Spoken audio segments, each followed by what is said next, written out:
എൻ്റെ പൊന്നിന് മുതാ വാരി കൊടുത്താലും എൻ്റെ പൊന്ന് പെഡിഗിരി ഞാനിങ്ങനെ വാരി കൊടുത്താലും അവൻ കഴിക്കും. അവന് വിശപ്പുണ്ടെങ്കിൽ, അല്ലെങ്കിൽ അവൻ തിരിഞ്ഞ് നോക്കൂല. ഇതാ എൻ്റെ മുത്ത് കണ്ട, ഞാൻ വാരി കൊടുത്തപ്പോൾ കഴിക്കണണ്ട എൻ്റെ പൊന്ന്. എൻ്റെ പൊന്നിന് എന്താണെന്നറിയോ, ചൂട് ചായ, പെഡിഗിരി. അതിൽ ചൂട് എന്ന് പറഞ്ഞാൽ ഇളം ചൂട് ചായയും പിന്നെ പെഡിഗിരി ഞാനിങ്ങനെ എടുത്തിട്ട് ഇങ്ങനെ കൊടുക്കുമ്പോൾ അവൻ വെറുതെ ഇരിക്കുന്ന ടൈമിന് അവന് ഇഷ്ടമുണ്ടെങ്കിൽ അവൻ കഴിക്കും രാവിലെ. ഇതാ അതാണ് ഇപ്പോൾ കഴിച്ചുകൊണ്ടിരിക്കണത് എൻ്റെ മുത്ത്. എൻ്റെ പൊന്ന് ചക്കര കുടാണിത്. രാവിലെ തന്നെ അവൻ്റെ വയറ് ഒന്ന് ശരിയായി കഴിഞ്ഞാൽ എനിക്ക് എന്ത് ഭക്ഷണം കഴിച്ചാലൊരു സമാധാനം ഉണ്ടാവുള്ളൂ. അവനും പുറത്ത് കിടക്കണ എൻ്റെ പുഷ്പക്കുട്ടി ഉണ്ടല്ലോ, പുഷ്പി മോൾ, അവൾക്കും രാവിലത്തെ ഫുഡ് ഞാൻ കൊടുത്ത് അതിൻ്റെ ശേഷം എൻ്റെ തക്കുടുക്കാറ്റ് എന്ന് പറയണ അവർക്ക് 2 പേർക്കും തെനേരി ഇട്ട് കൊടുത്ത്, പിന്നെ എൻ്റെ പോപ്പി എന്ന് പറയണ ഫിഷിന് ഫുഡ് ഇട്ട് കൊടുത്ത്, അതെല്ലാം കഴിഞ്ഞിട്ട് ഞാൻ എൻ്റെ ദൗത്യത്തിലേക്ക് പോകുള്ളൂ. ഇപ്പോൾ ഇവിടെ ഇങ്ങനെ എന്തിനാണെന്നറിയോ ബെൽറ്റ് ഇട്ട് വെച്ച് ഇരുത്തിയത് എന്തിനാണെന്നറിയോ, ഇവനൊരു സ്വഭാവമുണ്ട്. അതൊരു കളിയാണ് അവൻ്റെ. ഫുഡ് എടുക്കുമ്പോൾ ഇവ ഓടി എവിടെയെങ്കിലും പോയി ഒളിച്ചിരിക്കും. പിന്നെ ഞാൻ ഇവൻ്റെ പിറകെ നടന്ന് വിളിച്ച് കൊണ്ടുവരണം. അങ്ങനെ ഇറങ്ങി പോകാതിരിക്കാനാണ് ഞാൻ എൻ്റെ പൊന്നിന് ഫുഡ് ഞാൻ വാരി കൊടുക്കുന്ന സമയത്ത് ഞാനിങ്ങനെ അവിടെ വേഗം പോയി ആദ്യം തന്നെ ബെൽറ്റ് ഇട്ട് അവനെ അവിടെ ഇരുത്തും. അപ്പോൾ ഇരുത്തി കഴിഞ്ഞാൽ പിന്നെ അവൻ അവിടെ നിന്ന് പോകില്ല, സോഫയിൽ അങ്ങനെ ഇരുന്നോളും. അപ്പം പിന്നെ ഇങ്ങനെ വാരി കൊടുത്ത് കഴിഞ്ഞെന്നുണ്ട് എൻ്റെ കൊച്ച് അതൊക്കെ കഴിച്ച് ഇപ്പോൾ സുഖമായിട്ടൊരു ഉറക്കമുണ്ട് എൻ്റെ പൊന്ന്. അങ്ങനെ കിടന്ന് ഉറങ്ങിക്കോളും. കഴിഞ്ഞടാ, ഇത്ര മതിയിട്ടാ പൊന്നേ.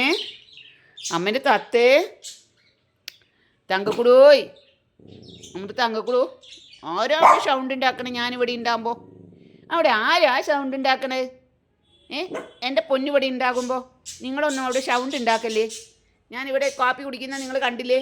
കഴിഞ്ഞല്ലോ. എടുക്കട്ടെ, പാത്രം എടുക്കട്ടെ.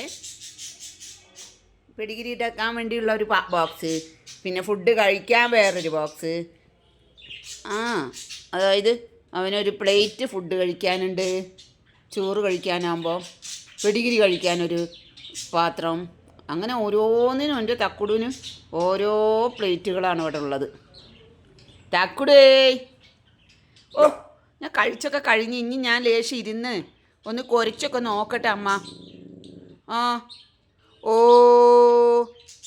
ബനിയനൊക്കെ ഇവിടെ പോയി ഉടുപ്പൊക്കെ ഊരിയിട്ടല്ലോ. ഉടുപ്പൊക്കെ ഇടണ്ടേ ഇനി?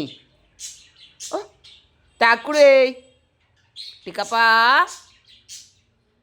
നമ്മുടെ ടിക്കുമോളെ എവിടെ? ടിക്കുമോള് ബായ് പറയ്, എല്ലാവരോടും ബായ് പറയ് ബാബാ. അയ്യോ, ബായ് പറയുമ്പോൾ കടിക്കലാണോ? ഓ ദേഷ്യോ ചുണ്ടിൻ്റെ മൂക്കിൻ്റെ അറ്റത്താ ദേഷ്യം നിനക്ക്. എനിക്കും അറിയടാ, എന്നാ നീ എന്നെ കടിച്ചു കൊല്ല്. വേണ്ട. കടിച്ചോ, ഉമ്മ വെക്കണ്ട, കടിക്ക്. കടിച്ചോ. ദേഷ്യക്കാരൻ എപ്പോഴാ എനിക്ക് ദേഷ്യം വരുന്നതെന്ന് അറിയില്ല. എൻ്റെ അമ്മ ഇങ്ങനെ എന്നെ വെറുപ്പിച്ചോണ്ടിരിക്കുന്നുണ്ട്. കടിച്ചോടാ, കടിക്കടാ നീ കടിക്കടാ, എന്നാലല്ലേ എനിക്കൊരു ഇൻട്രസ്റ്റ് ഉണ്ടാവുള്ളൂ നിന്നെ കളിപ്പിക്കാനേ. കടിക്കടാ, നീ കടിക്കടാ കുട്ടാ, കടിക്കടാ. എന്നെ ദേഷ്യം പിടിപ്പിക്കണ്ടേ അമ്മ? ഞാനിവിടെ ദേഷ്യം പിടിച്ചിരിക്കണാണ് എൻ്റെ ചേച്ചിനെയും ചേട്ടനെയും ഒന്നും കാണാണ്ട്. എല്ലാം പിന്നെ എല്ലാവരോട് ബായ് പറയും. ബായ് പറയൂലേ? ഓമ്മോ, എന്തൊരു കോപമാണിത്. ഇത് എൻ്റെ ദേഷ്യമാണിത്. വേർപ്പിക്കണോ? അമ്മ വേർപ്പിക്കണുണ്ടോ കുട്ടീനെ?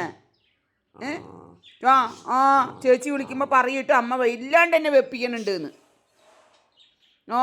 അമ്മൻ്റെ കൊഞ്ചിന് കുട്ടിയെ വല്ലാണ്ട് എന്നെ അമ്മ വെറുപ്പിക്കണുണ്ട് കേട്ടോ.